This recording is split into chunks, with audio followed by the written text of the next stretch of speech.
자, 저는 윌리엄 앤 메리 대학에 있는 교수인데요. 윌리엄 앤 메리 대학교는 미국에서 영재 교육으로 가장 유명한 곳이에요. 근데 창의력이 없는 영재는 절대로 영재가 아닙니다. 근데 우리나라는 뭐라고 하냐면은 이렇게 창의력이 낮으면서 시험 점수가 아주 높은 애들, 그런 애들을 영재라고 보죠. 근데 오늘은 이렇게 창의력에 대해서 좀 이야기해 볼게요. 그런데 이제 시험 점수가 높은 애들 있죠. 그런 애들은 어떤 애냐면 부잣집 애들이에요.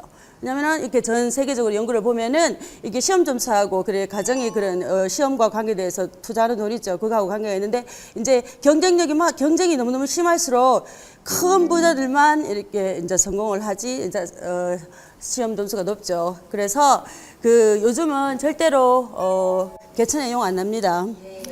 근데 자 그러면 이제 미국에서 이렇게 보면 우리나라는 당연히 이렇게 모든 부모들이 다 부모들이 애들 자식의 교육에 막 무조건 희생하잖아요, 그죠?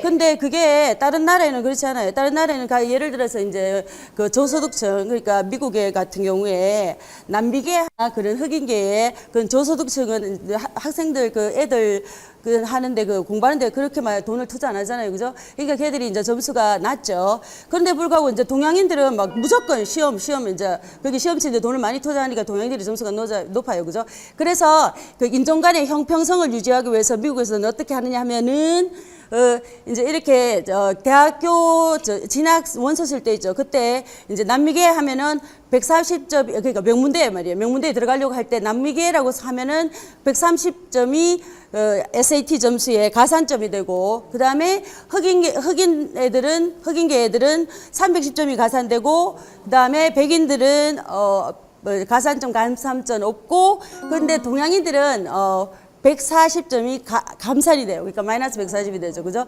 그런데도 불구하고 동양인들이 명문대학에 너무 많이 들어가는 거예요. 그죠? 그래서 이제 사회 문제가 되고 그런 게 있는데, 그러면 자 이렇게 높은 시험 점수가 이제 실력하고 똑같을까요? 높은 실력일까요? 이렇게 그래프를 보면 동양인들이 여기 보세요. 동양인이 다른 나라에 비해서 지금 일본, 중국, 한국 이런 데서 보면은 이게 과학 점수인데 과학 점수가 높죠. 그런데 보면은 반대로 뭐냐 하면은 그러니까 싫어도 열심히 외우는 건 잘하는데 근데 이제 이게 배우는 게 재밌어서 막 스스로 탐구하고 막 독서하고 그런 거 그러니까 좋아해서 하는 거 그런 건 못하죠. 그죠? 그래서 이제 그게 아주 낮고 근데 그런 이제 과학을 이렇게 스스로 좋아서 막 탐구하는 애들 이런 애들이 노벨상을 받을 수 있어요.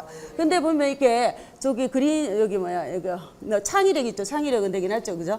그리고 자 이거는 동양에 사는 동양 학생들하고 이렇게 지금 다른 나라하고 비교했죠. 그죠? 근데 미국 안에서 그러니까 왜 동양인이 미국에 사는 사람들 있죠. 그죠?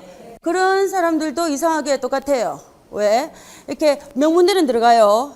이제 많이 들어가요. 다른 인종에 비해서. 그런데 물론 중퇴도 많이 하지만 일단 졸업해서 취업을 했을 때 다른 어떤 인종보다 그러니까 남미계든 흑인계든 그런 인종보다 더 승진을 절대로 못해요.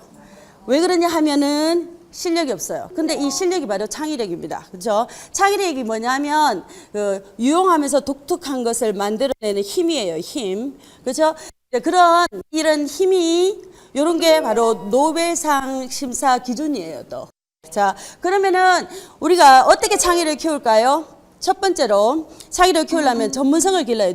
전문성이란 말은 자기가 좋아하는 것을 가장 잘하는 거예요. 그러려면은 이제 최소한 10년 동안 한 우물을 파야 돼요. 한 우물을 파는데 이제 그러면서 무엇을 정말로 재밌게 가르쳐야 되는데 그게 뭐보다 더 재밌게 가르쳐야 되냐면 비디오 게임, 컴퓨터 게임보다 더 재밌게 가르쳐야 되죠. 그죠? 그 다음에 이제 배운 것을 이렇게 써먹어야 되죠. 이렇게 적용을 해봐야 되죠. 그죠? 근데 그렇게 적용을 안 하면 어떻게 된다? 그냥 시험을 위해서 암기만 하고 적용을 안 하면 시험 치자마자 여기에서 모든 게 사라져. 휘발성이죠. 그러면은 실력을 쌓을 수가 없죠. 전문성을 쌓을 수가 없어요. 그죠? 그 다음에 또 실제 생활에 이렇게 써보면서 이렇게 실수와 실패를 하게 되죠. 그죠? 그러니까 실수와 실패를 거듭하면서 배우면서 정말로 배우는 거예요. 정말로 더 배우는 거예요. 그죠?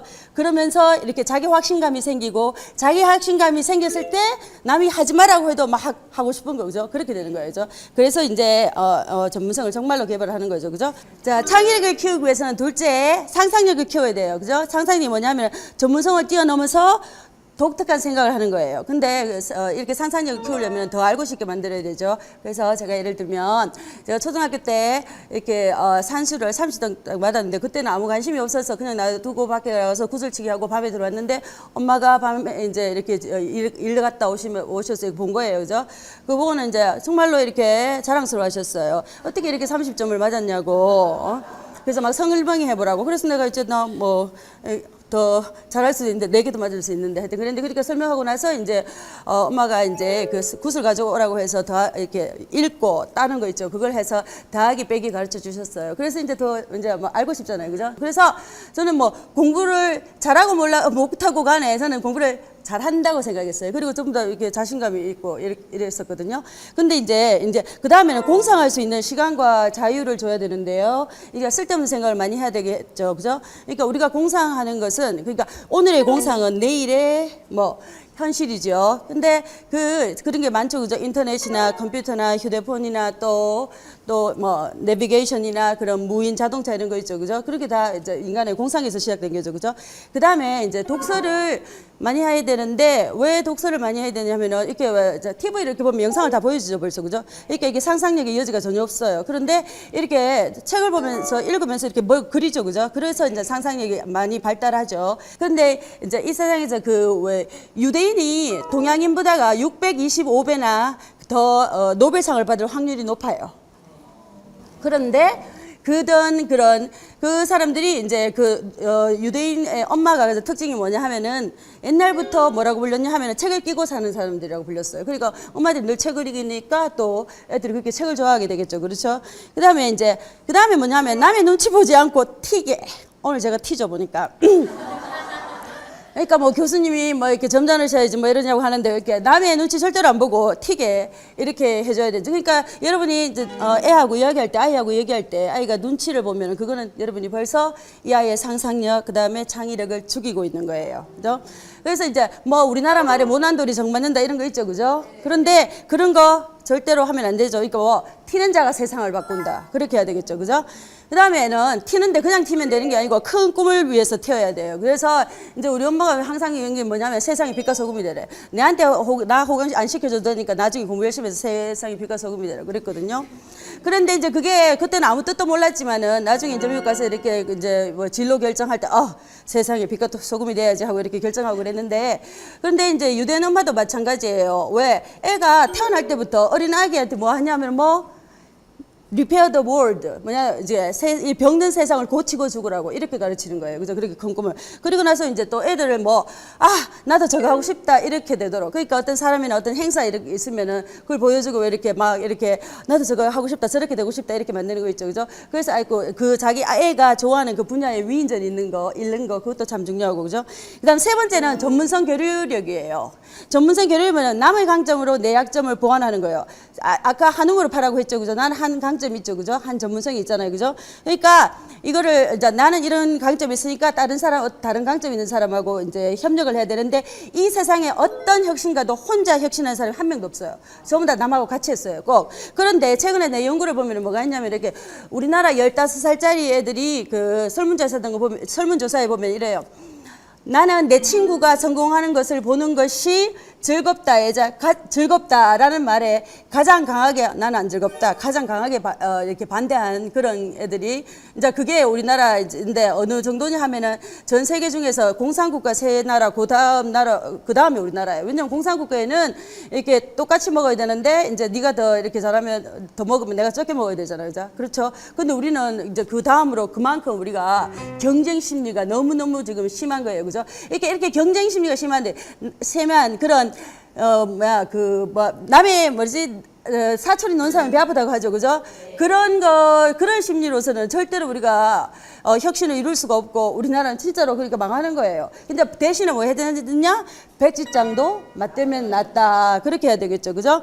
그 다음에 이제 마지막에 뭐냐 하면은 이제 비판력이에요. 비판력을 키워야 되죠.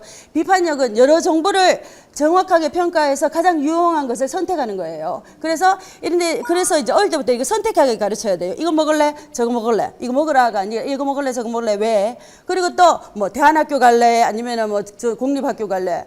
그럼 설명해 줘야 되겠죠. 그죠? 그리고 나서 이제 얘가 이제 논리적으로 설명하도록 왜 그런지 설명하고죠. 그렇게 해야 되죠. 그죠? 그 다음에 또 뭘 알아야 잘 선택을 하잖아요. 그죠? 그러니까 뭐 이제 책도 이제 그 많이 읽어야 되겠지만 어떤 이질적인 그러니까 이제 나와 다른 그런 이질적인 사람이나 관점들 그런 거에 대해서 많이 접해야 되고 세계사도 읽어야 되고 또 세계 뉴스도 알아야 되죠. 그죠? 그래서 이제 단순 이분법적인 거 이런 것을 생각을 안 해야 돼요. 뭐 착한 사람, 나쁜 사람, 흥부와 놀부, 그래서 한국 전래동화 이런 거 안 해야 되죠. 그리고 또 뭐 정답, 오답 이런 것만 계속 하면은 안 되겠죠. 그죠? 그래서 이제 어떤 사고를 하면 복합적인 사고를 해야 되고, 이제 상황에 따라서 사람이 나쁠 수도 있고 좋을 수도 있잖아요. 그죠? 그렇게 가르쳐야 되고. 그 다음에 제일 마지막에 중요한 게 말 잘 듣기 대신에 학교 가서 뭐 어른이고 선생님한테 말 잘 들으라고 하죠. 그죠? 그러면 안 돼요. 말 잘 듣기 대신에 뭐 question 하라고, question이란 말은 두 가지 의미가 있어요. 하나는 질문해라. 왜 그런지 질문하라고. 그죠? 또 하나는 뭐 이의를 제기하라는 거. 이의 제거. 그죠? 그러니까 이렇게 그냥 주는 대로 배우고 그거를 외우는 게 아니라 이걸 왜 배우는지. 그죠? 그리고 또 이게 왜 이게 맞는지 사실인지 이렇게 이 권위와 권력에 대해서 이의 제기를 할 수 있어야 돼요. 이제 마지막으로 사람들이 막 물어요. 그러니까 제가 미국 가서 성공했다니까 교수님께서는 열심히 공부하셔서 성공하셨겠네. 아니면 제가 한국에서 영어 교사를 10년 이상 했는데 교수님께서 영어를 열심히 잘하셔서 성공을 하셨겠네요. 그러거든요. 근데 절대로 아니에요. 저는 뭐냐면은 이렇게 튀는 거 이제 남 눈치 안 보고 이렇게 튀고 이렇게 항상 이렇게 이제 당연한 것을 당연한 게 안 받아들이고 이제 새로 생각하는 거예요. 그래서 미국 가서도 이렇게 기존에 이렇게 어떤 이론이 있잖아요. 그죠? 한국에서는 제가 한국에서 고대에서 석박사 할 때는 막 외웠거든요. 근데 그 가서는 외우는 게 아니라 뭐 다시 생각하고 뒤집어서 생각해서 이제 정반대되는 이론을 만들든지 완전히 뒤집는 그런 새로운 이론을 만들면서 이제 상도 많이 받고 이렇게 성공한 거예요. 그래서 제가 이제 엄마들한테 제가 자꾸 엄마 하는 이유는 뭐냐 하면은 이래요. 제가 연구 보니까 아빠는 죽든지 아니면은 애하고 친구가 되든지 이렇게 하면 돼요. 애들 창의력을 키우기 위해서. 왜냐면은 이제 아빠가 이렇게 권위주의로 이렇게 누르면 애들 창의력이 죽으니까. 그죠? 근데 이제 그러니까 엄마들이 이렇게 애를 이렇게 남의 눈치 안 보고 튀게. 그죠? 그리고 이렇게 권위에 대항해서 뭐 이렇게 질문도 할 수 있고 어의 제기를 할 수 있게 만들면은 우리나라는 뭐 노벨상 수상뿐만 아니라 수많은 혁신가들이 나와서 우리나라가 이 세상에서 가장 좋은 나라로 만들 수 있습니다. 우리 엄마들이. 고맙습니다.